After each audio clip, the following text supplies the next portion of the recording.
Hello, good morning po. Peace be with you, the name our Lord Jesus Christ. Our topic for today, God using the prophet for preach the gospel. Our topic for today. God used the prophet for preach the gospel.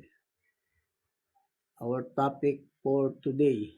Because the glory of God is not to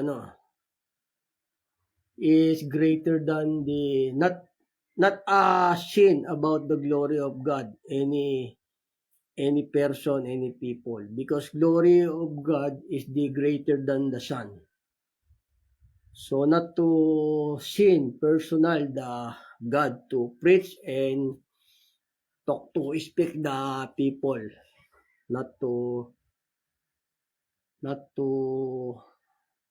speak God the people in personal. God speak the dream, the prophet. God used the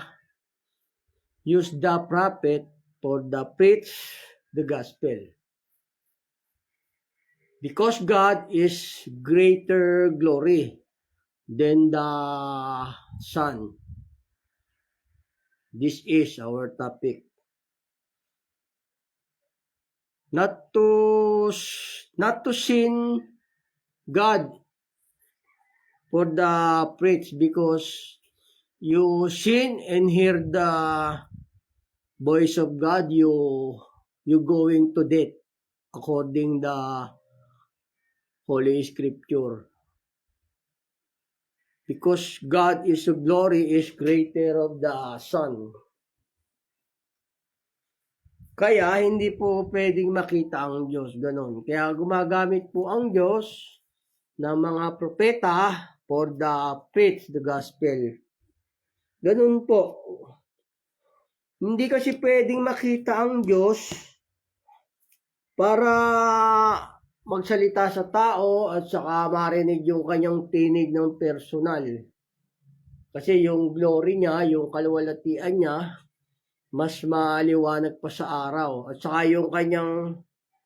yung voice niya, speak the voice, o merong tabak yun, kaya hindi natin siya pwedeng makita, hindi siya pwedeng marinig ng personal. Noong nagparinig nga siya kay Apostol Pablo, nabuwal po sila doon, di ba? Nabuwal sila. Ganun po, nabuwal sila nung ganun po yung kalwalhatian ng Diyos. Hindi natin siya pwedeng makita ng personal at saka hindi natin siya pwedeng marinig ng personal. Kasi hindi natin mababata, not afford about the glory of the God, because speak God have words. At saka yung glory niya matingkad pa sa araw. Nagpakababa lang ang ating Panginoong Yesus para siya ay makita. Pero kung mangangaral siya ng nasa kalagayang Diyos siyang Espiritu, hindi po natin siya pwedeng makita kasi mamamatay po tayo, ang tao, pagka yung narinig natin yung tinig ng Diyos at nakita natin siya. Kaya gumagamit po siya ng mga propeta para sa speak the commandment of God. Ganun po. Pero ang katangian ng mga propeta ng Diyos, nagpapaalala siya at saka sumasaway siya sa mga tao, sumasawata sa mga nagkakamali, ganun. Yun po yung katangian ng propeta, nagpapaalala, sumasaway siya sa mga taong namamali. Ganun po, yun po yung katangian ng propeta. Gumagamit po ang Diyos ng propeta para sa kanyang salita, kasi hindi nga natin kayang mabata yung tinig ng Diyos, saka hindi natin siya pwedeng makita ng personal. Pag nakita ng Diyos yung tao, narinig yung kanyang tinig, o mamamatay po yung tao. Kaya Hindi po siya nagsasalita sa tao ng personal. Kaya gumagamit siya ng mga propeta. Yung propeta po, parang speak person sa mga presidente. Ganun po yun. Gumagamit siya. Gaya naman ni ni Aaron, di ba? O propeta siya ni Moises. Tapos si Moises yung pinaka-Diyos. Ganon, gumagamit po yung Diyos ng propeta para sa kanyang mga tagapagsalita. Dahil hindi natin kayang makita yung Diyos at di natin pwedeng siyang marinig ng personal. Mamamatay po kasi yung tao pag nakita natin siya ng personal at narinig natin siya ng personal. Nung nagparinig nga siya kay Pablo, di ba? O, nagparinig lang yan, pero hindi ganong nakita ni Pablo yun. Apostol Pablo, nangabuwal sila, di ba? Nangabuwal sila nung nasa kalagayang Diyos siya. Nangabuwal. O yung propeta, ibig sabihin po ng propeta, tagapagsalita ng Diyos. Ganun po, gumagamit ng Diyos ng propeta para sa kanyang mga salita. Ganun po. Yun po yung ating paksa, ating topic. Gaya rito ni Moises sa kanya Aaron, ang propeta ni Moises si Aaron. Tapos yung pinaka-Diyos si Moises. Ganun po yun. Gumagamit ng Diyos ng mga propeta para sa kanyang salita. Pero yung mga ginagawa ng propeta, nagsasalita ng mga salita ng Diyos, tapos sinasawata niya yung mga maling gawain, at saka nagpapaalala ng mga salita ng Diyos. Ganun po, ito po sabi ng banal na kasulatan dito. Si Aaron ang naging propeta ni Moises dito kasi si Moises noon, hindi gaano makapagsalita sa mga tao. Kaya ginawa ng Diyos na parang Diyos si Moises, tapos si Aaron yung kanyang propeta. Ito po sabi sa Exodo 7:1. At sinabi ng Panginoon kay Moises, tignan mo, ginawa kitang Diyos kay Paraon. At si Aaron na iyong kapatid ay magiging iyong propeta. Ayun, propeta. Yung mga tagapagsalita ng Diyos, propeta yun. Like me, I am a prophet of God. Kasi agad hindi natin siya pwedeng makita ng personal, hindi natin siya pwedeng marinig ng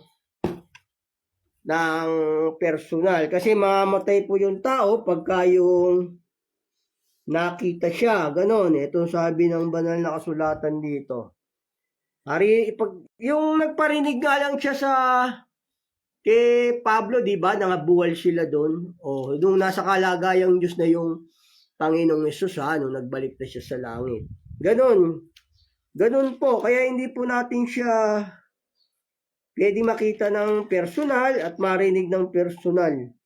Gumagamit po ang Diyos ng mga propeta niya para sa kanyang mga salita. Nakikipag-usap siya sa panaginip sa propeta, tapos para gawin niyang propeta yon, ganun. Kasi hindi natin kaya mabata yung glory ng Diyos. Glory of God is greater the sun, very shining, ganun po. Kasi pag nakita siya ng tao, narinig siya, nabubuhal at saka baka mamatay, ganun po. Ito po sabi ng banal na kasulatan dito. Kaya gumagamit po siya ng mga propeta. Ito po sa Deuteronomio 4:33. Narinig ba kaya kailanman ng mga tao ang tinig ng Diyos na nagsalita sa gitna ng apoy? Gaya ng narinig mo at nabuhay. O yun, mamamatay kasi yung tao pagka yung Diyos nagpakita ng personal, nagsalita ng personal. Kasi yung tinig ng Diyos, yung kanyang lumalabas sa kanyang bibig, may taba. Kaya hindi natin siya pwedeng makita ng personal. Kaya gumagamit po siya ng mga propeta. Gaya rin dito sabi sa Exodo. Gaya rin sabi sa Exodo rito sa 19:21, ito po sabi ng Panginoong Diyos dito. 19:21 ng Eksodo.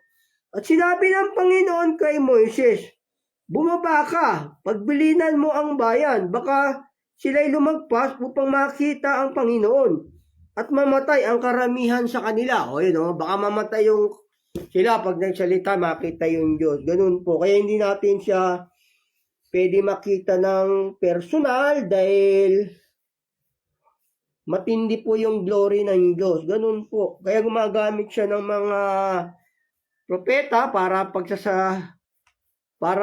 turuan yung mga tao. Ganun po. Gaya rin sabi rito sa Exodo, dito po sa Exodo rin po. Sabi rin ng Diyos dito sa Exodo. Pero yung katangian ng propeta ng Diyos, sumasaway siya, sumasawata siya, nagpapaalala ganun sa mga tao, mga namamaling gawain. Ganun po yung katangian ng propeta. Nagpapaalala siya sa mga taong namamali. Ganun po. Sumasaway siya. Pagka hindi ka sumasaway sa mga tao, hindi ka propeta ng Diyos yun. Pero yung propeta ng Diyos, yung salita lang ng Diyos ang yung inuutos at sinasalita. Yun po yung tunay na propeta ng Diyos. Yung aral lang ng Diyos ang tinuturo, wala siyang idinadagdag. Kung may idinagdag na utos, aral, hindi po propeta ng Diyos yun. Mga sakaaway po ng Diyos yun. Ito po sabi ng banal na kasulatan dito. Sabi rin dito ng Diyos. Kasi hindi nga siya pwedeng makita ng tao. Kaya gumagamit ang Diyos ng mga propeta para speak to the gospel. Ganun po. Ito po sabi sa Deuteronomy rin, 5:25. Ngayon nga, bakit kami mamamatay? Sapagkat pupugnawin kami ng dakilang apoy na ito, kung marinig pa namin ang tinig ng Panginoon nating Diyos, ay mamamatay nga kami, sapagkat sino sa lahat ng laman na nakarinig ng tinig ng buhay na Diyos na nagsalita mula sa gitna ng apoy, nagaya namin at nabuhay. O yun, hindi kaya kasi mabata ng tao yung salita ng Diyos, kasi pagka nakita natin siya ng personal, nagsalita siya ng personal, o mamamatay po yung tao. Ganun po yun. Kaya gumagamit ng Diyos ng mga propeta para sa ipangaral yung kanyang mga turo, kanyang mga salita. Ganun po. Hindi siya pwedeng makita ng tao at mabuhay. Sabi rito sa Deuteronomy rin. Ito rin po rin sabi ng banal na kasulatan dito sa Deuteronomy. Sabi rin ng Diyos dito sa Deuteronomy, dito po sa Deuteronomy, dito pala sa Exodo 33:20. At kanyang sinabi, hindi mo makikita ang aking muka, sapagkat hindi maari makita ako ng tao at mabuhay. O hindi natin pwedeng makita yung Diyos ng personal, marinig yung tinig niyang personal. Mamamatay po kasi yung tao. Kaya yung Diyos, gumagamit po siya ng mga propeta para sa kanyang mga salita, para ipangaral sa mga tao. Kinakausap niya yung propeta sa panaginip para gawin niyang propeta. Ganun po. Gaya ko,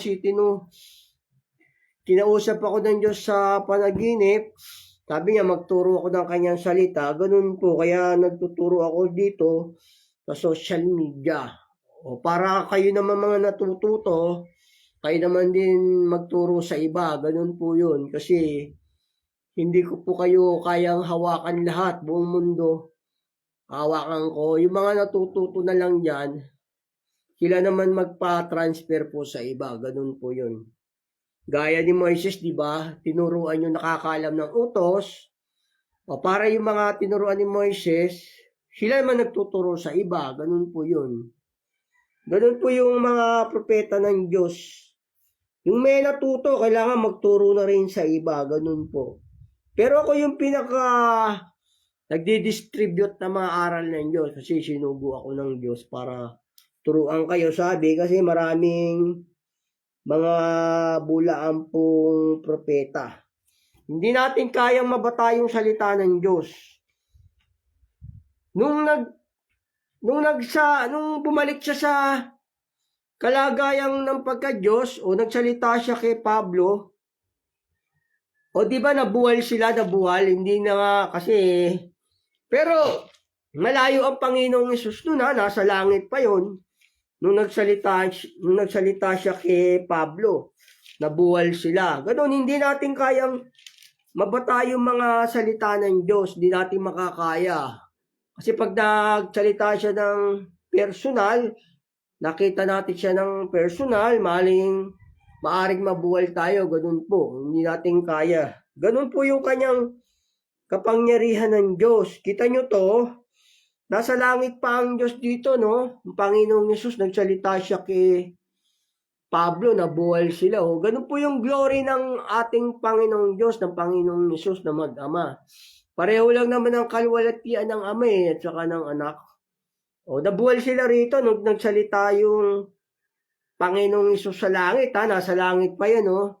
Eh, yung Diyos, gumagamit po siya ng propeta for the preach the gospel in the whole world. Ganun po. Gaya rito sabi ng Panginoong Yesus dito, kinausap si Pablo, o nangabuwal sila. Ito po sabi ng banal na kasulatan dito. Sa Gawa 26:13. Nang katanghalian tapat o hari, nakita ko sa daan ang isang ilaw na mula sa langit na lalong maningning kaysa araw at lumiwanag sa palibot ko at sa mga nagsisilakbay na kasama ko. At nangamasubasob sa lupa kaming lahat. O nasusubasob yung tao sa liwanag pa lang ng ating Panginoong Yesus. Nasusubasob na no?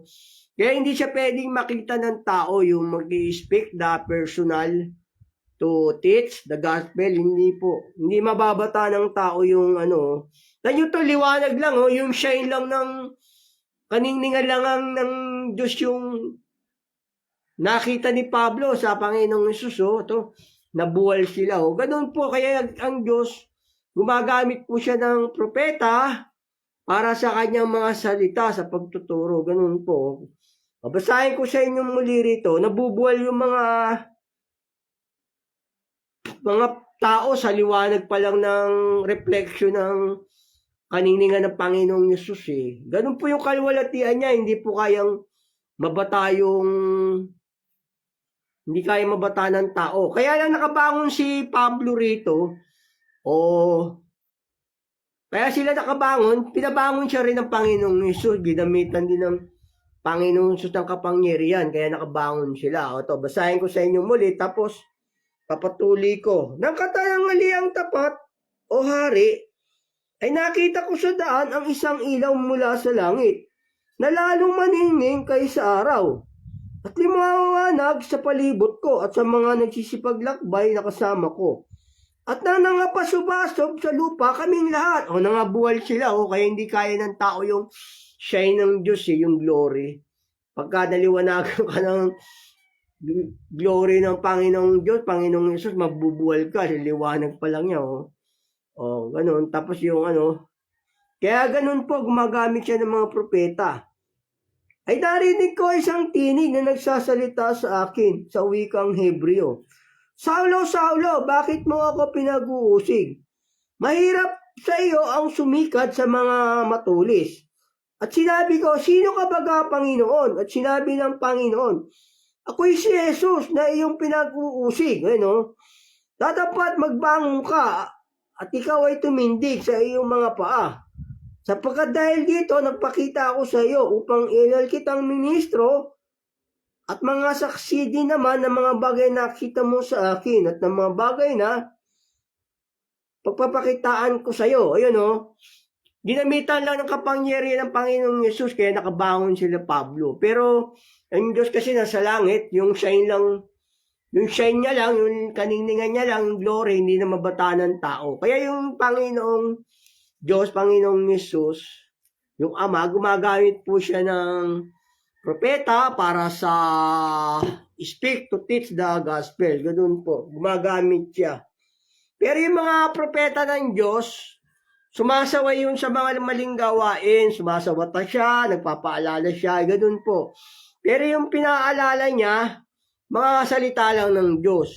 Ganun po. Pero pag may sumobra doon, sumobra sa turo, sa aral ng Panginoong Hesus, o hindi po sa Diyos yun, mga bulaan po yun. Sumasawata yung mga propeta ng Diyos, ganun po, na nagpapaalala sa mga tao, ganun po. Kasi yung gusto ng Diyos, yung salita niya matupad na yung salita niya, yung may kabuluhan na yung pangangaral, kaya sinugo ako ng Panginoong Hesus para yung salita niya may kabuluhan na, ganun po. Kasi maraming mga bulaan para matuto, para yung kayang aral mapalaganap na may kabuluhan na yung panghula. Kaya ginamit ako ng Diyos para sa pagtuturo ng kanyang mga salita. Kasi gusto niya yung kanyang aral, yung mga aral niya may kabuluhan na, ganun po. Ito po sabi ng banal na kasulatan dito. Para may kabuluhan na po yung mga aral ng Diyos. Sabi ng Panginoong Hesus. Ito po sa Ezekiel 12:24. Para yung aral ng Diyos may kabuluhan na. Kasi marami kasing nagtuturo. Bilin at bilin, doon ay kaunti. Kaya ayaw ng Diyos yun. Kasi nga, gusto ng Diyos may kabuluhan na yung pangangaral sa sambayan ni Israel. Kasi karamihan ngayon hindi naman kasi nagtuturo ng full gospel, di ba? Kaya ang nangyayari sa salita ng Diyos, bilin at bilin, utos at utos. Kaya gusto ng Diyos yung panghula, magkaroon na ng kabuluhan. Di ba, nung hindi pa ako nagsasalita sa social media, maraming tao hindi alam kung saan sila pupuntang reliyon. Hindi nila alam kung saan sila, di ba? Hindi nila alam kung saan sila sasama. Ganun, hindi. Yan yung pinatinuro ko, natuto na iba, di ba? Walang na nila yung daan. Ganun, kasi ang nangyayari kasi, nung hindi pa ako sinusugo ng Diyos, yung tao naliligaw. Ang nangyayari, bilin at bilin, utos at utos. Gusto ng Diyos, yung kanyang salita may kabuluhan na, ganun po. Kaya sinugo ako ng Diyos para turuan po kayo. Kasi ito po nangyayari nung hindi pa ako sinusugo ng Panginoong Hesus Kasi hindi alam ng tao kung sila na pupuntang reliyon kung saan yung daan Kaya ganon, gusto niya may kabuluhan na yung panghula. Kasi ito po yung nangyayari nung hindi pa ako tinuturuan ng Diyos na magturo sa social media. Ito po nangyayari sa mga reliyon noon. Ngayon, natuto na yung tao, di ba? Ito po sa Isaiah 28:9. Kanino siya magtuturo ng kaalaman? At kanino niya ipatatalastas ang balita? Silang nangalayo sa gatas, ang nangahiwalay sa suso. Ayun doon yung pinaalam ng Diyos yung kanyang salita, yung sa mga nahiwalay sa suso, yung hindi mahilig sa laman, gano'n, ibig sabihin nito. Doon siya nahiwalay sa mga suso ng babae, yung hindi siya mahilig sa laman, doon na hayag po yung utos ng Diyos. Kasi ito, sabi, patuloy ko po, sapagkat utos at utos, bilin at bilin, dito'y kaunti, do'y kaunti. Kaunti lang kasi tinuturo ng mga bulaang propeta, out of the context pa. Ganun po yung nangyayari nung hindi pa ako nagtuturo ng salita ng Diyos sa social media, di ba? Utos at utos, bilin at bilin. Kaya ito rin, sabi rin dito sa 13, kaya't ang salita ng Panginoon ay magiging sa kanila'y utos at utos, utos, bilin at bilin. At bilin, dito'y kaunti, doon kaunti. Upang sila'y makayaon at mga pahinga at mga balian at mga silo at mga huli. Ayan o. Ganun na nangyayari kasi nung hindi pa ako nagtuturo sa social media, hindi alam ng tao kung sila dadaan. Kung saan sila sasamang reliyon. Isa lang ang religion natin, yung sa Diyos. Basta sumusunod tayo sa utos ng Diyos, Kanya na rin yun. Basta sumusunod lang sa Kanyang mga daan. Any kind of the name of the sect, but obey the command God, the religion is this is God. Sa Diyos po yun, basta sumusunod kayo sa utos ng Diyos, sa Diyos po rin kayo. Pero out of the context, not you to follow the instruction of God, the command, o hindi kayo sa Diyos noon. Kailangan sumusunod kayo para sa Diyos po kayo. Ito po kasi nangyayari, nung hindi pa ako, hindi alam ng tao kung saan sila pupuntang reliyon, di ba? Kung anong tama, o anong tinruan ako ng Diyos, para turuan kayo, o alam niyo na yung daan, di ba? Isa lang po yung daan, yung ating Panginoong Yesus sa kayong mga aral. Basta sumusunod sa utos ng Diyos. Sa kanya pong religion din yun. Kanya rin pong sekta yun. Kasi gusto po ng Diyos yung kanyang salita may kabuluhan na. Kasi nangyayari nga nung hindi pa ako sinusugo ng Diyos, hindi alam ng tao kung saan sila dadaan no? Kung saan yung reliyon. O ngayon, alam niyo na kung ano yung daan. Kasi gusto ng Diyos, yung kanyang aral, yung mga pangaral sa dako ng Sion, may kabuluhan na. Ito po sabi ng Panginoong Diyos dito. Sa Ezekiel 12:24, sapagkat hindi na magkakaroon pa ng walang kabuluhang pangitain o ng di tunay na panghuhula sa loob ng sambayan ni Israel. Meron ng kabuluhan ng panghuhula. Sapagkat ako ang Panginoon, ako'y magsasalita at ang salita na aking sasalitain ay matutupad, hindi na magluluwat pa. Sapagkat sa inyong mga karawan o mapaghimagsik na sambayan ng aking sasalitayang salita at aking tutuparin, sabi ng Panginoong Diyos. O yun, gusto ng Diyos kasi may kabuluhan na yung kanyang pangangaral sa dako ng Sion. Ganun, kasi maraming naliligaw dati, di ba? Hindi lang kung saan sila tutungong reliyon, kung saan sila dadaan, o ano ba yung tama. O nung nangaral na ako sa social media, o di marunong na kayo, alam niyo na po yung daan at tama. Basta sumusunod sa Diyos, sa Panginoong Yesus, kanya pong reliyon yun, sekta, ganun po. Ito kasi gusto ng Diyos nga, may kabuluhan na yung panghula sa sambahan ni Israel. Di ba sabi niya rito, o basahin ko po sa inyong muli. Sapagkat hindi na magkakaroon pa ng walang kabulang pangitain o ng di tunay na panghula sa loob ng sambahan ni Israel. Sapagkat ako ang Panginoon, ako'y magsasalita at ang salita na aking sasalitain ay matutupad, hindi na magluluwat pa. O yun, gusto ng Diyos kasi matupad na yung kanyang mga salita, mga aral, ganun po. Hindi na magluluwat. Kaya,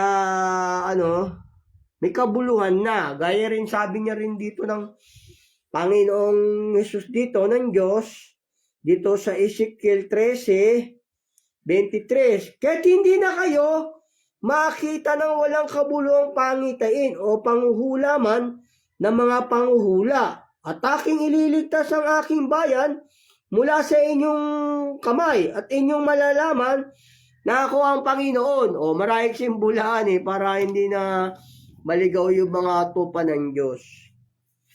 Kaya sinugo po ako ng Diyos. Ganun po, gumagamit po ang Diyos ng mga propeta.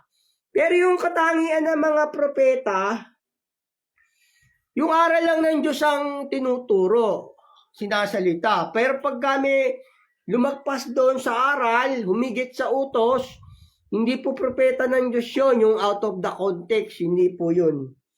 Gumagamit siya para sa kanyang mga salita, sa kanyang mga aral. Gumagamit ang Diyos ng mga propeta, ganun po. Pero yung katangian ng mga propeta, Katangian ng mga propeta yung sumasaway siya sa mga tao, nagpapaalala, sumasaway siya. Ganun po. Ito, gumagamit ng Diyos ng mga propeta. Ito po sabi ng banal na kasulatan dito. Sa 7, dito po sa 7 ng Jeremias 25. Mula ng araw ng inyong mga magulang, ay magsilabas sa lupain ng Ehipto hanggang sa araw na ito. Aking sinusugo sa inyo ang lahat kong lingkod na mga propeta. Araw-araw, bumabangon ako maaga at sinusugo ko sila. O yun, sinusugo ng Diyos yung kanyang mga propeta. Gumagamit ang Diyos ng mga propeta para sa kanyang mga salita. Kasi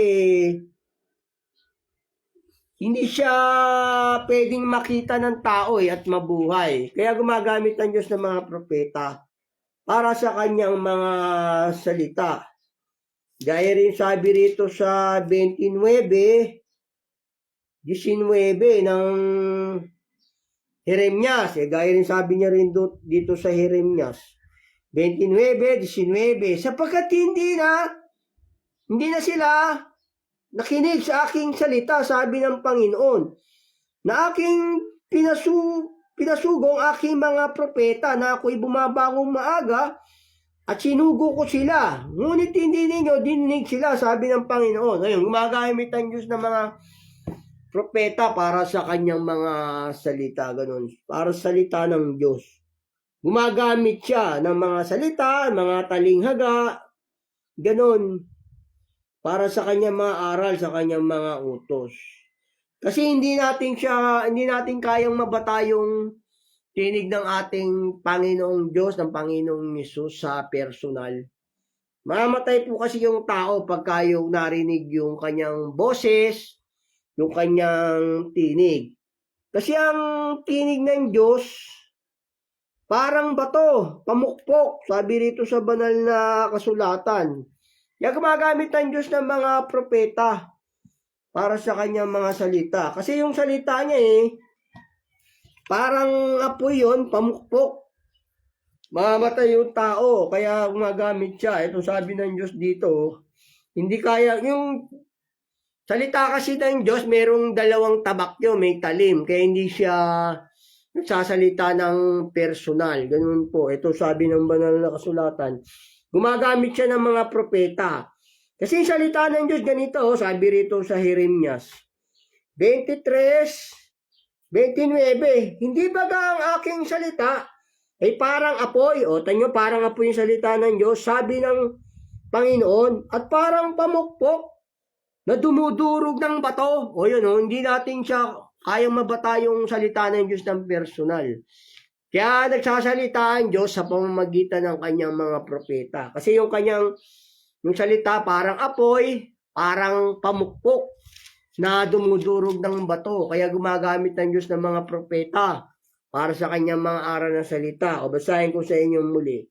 Hindi baga ang aking salita ay parang apoy, sabi ng Panginoon, parang pamukpok na dumudurog ng bato. O ganun yung salita ng Diyos Kaya yung Diyos gumagamit ng propeta yan para sa kanyang mga salita.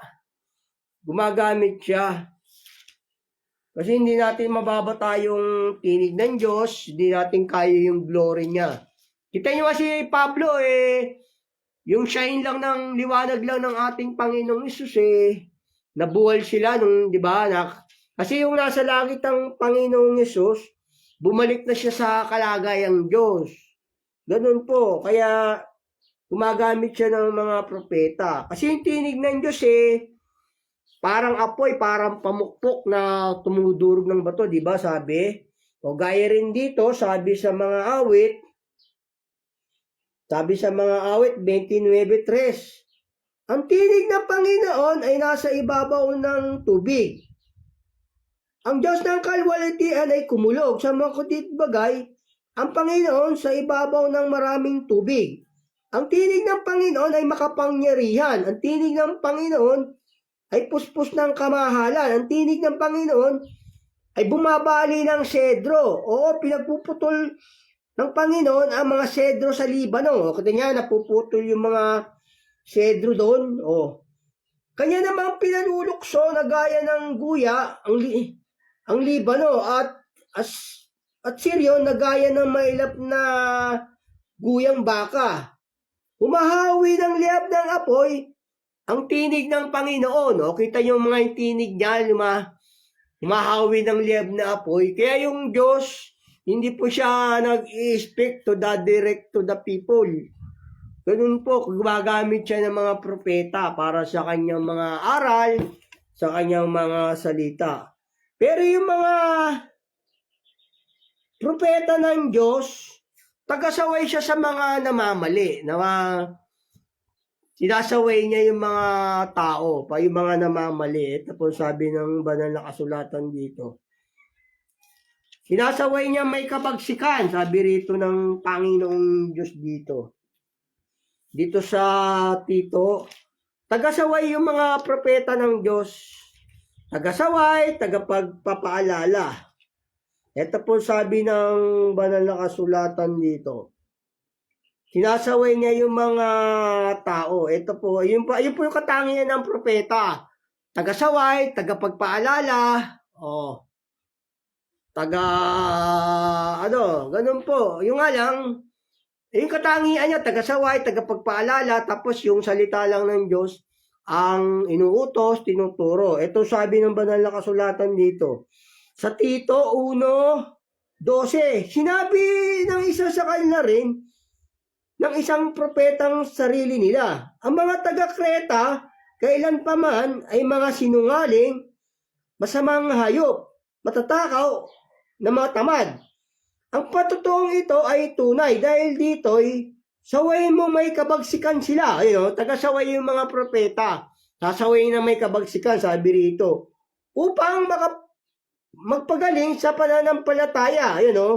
Sinasaway niya yung mga tao, yung tinuturuan, pinaalalahanan. Ganun po yung katangian ng mga propeta ng Diyos na sinasaway niya at pinaalalahanan yung mga tao. Ganun po.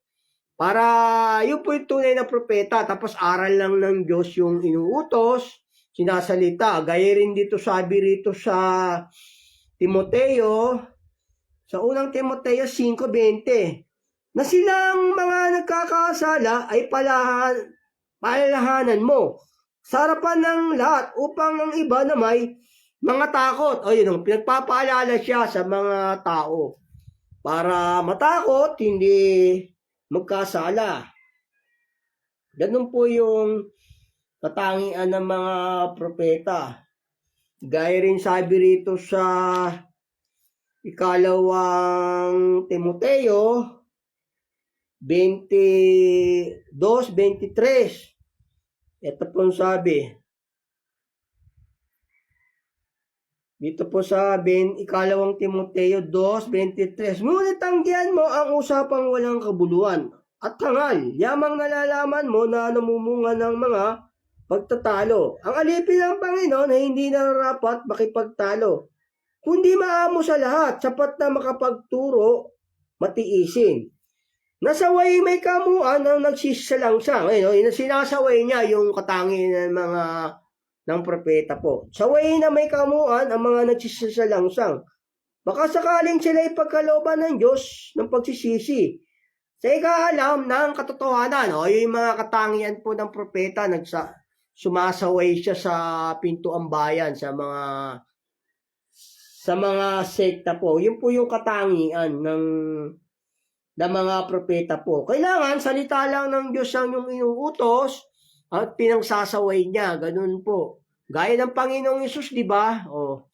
Yung turo lang ng Ama ang ginamit niya, hindi siya nagsalita ng saga ng kanyang sarili. Hindi siya umumbento. Ganun po yung tunay na propeta ng Diyos, utos lang ng Diyos yung sinasalita at inaaral. Kasi pagka hindi ka sumasaway, masama yun. Kailan sinasaway mo yung mga tao, pinaalalahanan mo. Kasi pagka hindi mo sinaway, sabi ng Diyos, bulag ka, sabi ng Diyos, masama kasi sa Diyos yun Yung pagka yung sinugo ka niya, tapos hindi ka naman nagtuturo, hindi ka sumasaway, o ano yun, masama ka sa paningin ng Diyos noon pagka ganun. Kailangan sumasaway ka, nagpapaalala ka sa mga tao, ganun, para magpagaling sila sa pananampalataya, di ba? May magaling sa pananampalataya. Itong sabi ng Panginoong Diyos dito. Sa Isaias 42:18, makinig kayong mga bingi, tumingin kayong mga bulag, upang kayo makakita. Bingit bulag to, sabi ng Diyos. Sino ang bulag? Kundi ang aking lingkod. Lingkod ng Diyos, bingit bulag. O ang bingi na gaya ng aking sugo, na aking sinusugo. Sino ang bulag na gaya niya nasa kapayapaan sa akin? At bulag na gaya ng lingkod ng Panginoon. Bulag kasi yung pagka hindi ka sumuway Ikaw ay nakakita ng maraming bagay, ngunit hindi mo binubulay. Ang kanyang mga tenga ay bukas, ngunit hindi niya dinidinig. Kailangan sumuway ka kung lingkod ka ng Diyos, propeta ka. Kasi pag hindi ka sumaway, sabi sa iyo ng Diyos, sabi sa propeta, bulag at bingi ka, ganun. Kasi nakakita ka ng mga maling gawain ng tao, hindi mo naman sinasaway. O masama po sa Diyos yun, masama ka sa paningin ng Diyos pagka hindi ka sumasaway o nagpapaalala, ganun. Basahin ko sa inyo muli. Kailangan sasawayin mo, yun po yung katangian na ng Diyos. Sasawayin niya yung mga namamaling tao, mga nagkakamali. Kasi pagka propeta ka ng Diyos, hindi mo sila sinasaway, nakikita mo yung mali. Sabi ng Diyos doon sa propetang yun, bingi at bulag. Kita nyo nga, bingi at bulag ang pagka hindi sumuway at sumuwa tayo mga propeta, di ba? Ganon. Ito po sabi ng banal na kasulatan. Basahin ko sa inyong muli. Dito sa Isaias 42:18. Makinig kayo mga bingi at tumingin kayo mga bulag upang kayo makakita. Sino ang bulag kundi ang aking lingkod? O ang bingi na gaya ng aking sugo na aking sinusugo? Sino ang bulag na gaya niya nasa kapayapaan sa akin? At bulag na gaya ng lingkod ng Panginoon? Ikaw ay nakakita ng maraming bagay, ngunit hindi mo binubulay. Ang kanyang mga tenga ay bukas, ngunit hindi niya dinidinig. Kailangan sumuway ka, sumawata ka. Kasi pagka hindi ka sumawata, hindi ka nagpaalala sa mga tao, sabi doon sa propeta, bulag at bingi yun. Kaya yung katangian ng propeta ng Diyos, yung sumasaway siya, nagpapaalala, sumasawata siya sa mga namamaling tao. Ganun po yung propeta ng Diyos. Nagpapaalala, sumasaway, sumasawata. Ganun po. Patuloy ko po. Kinalulugdan ng Panginoon dahil sa kanyang katwiran na dakilain ng kautusan at gawing marangal. Yun po yung katangian ng mga propeta. Sumasaway, sumasawata, nagpapaalala, tapos salita lang ng Diyos yung kanyang itinuturo. Pagka may dinagdag na salita, utos, hindi po propeta ng Diyos yun. Kasi pagka yung propeta ka ng Diyos, dapat sumuway ka, sumawata ka, mangaral ka, gano'n, magpaalala ka. Kasi pagka hindi kumilos yung propeta, sabi ng Diyos doon, bulag at bingi, kasi nakakita siya ng mga masama. Tapos, hindi niya rin binubulay yung mga pakinig at mata ng tao, di ba? Ganun po. Is that our topic is done? Our topic for today is done. God using the prophet for the preach the gospel in the whole world. Ganun po, kung gumagamit po ang Diyos ng mga propeta for preach the gospel. Because the glory of God not to afford the people. Not to sing the glory of God, not to hear, to direct to the voice of God. Therefore, the God used the prophet for the preach in the whole world. Yun po, gumagamit po ang Diyos ng mga propeta para sa kanyang mga salita. Ganun po. God bless po. Our topic is done. God is using the prophet for the preach the gospel. God bless. Thank you po for joining, for watching.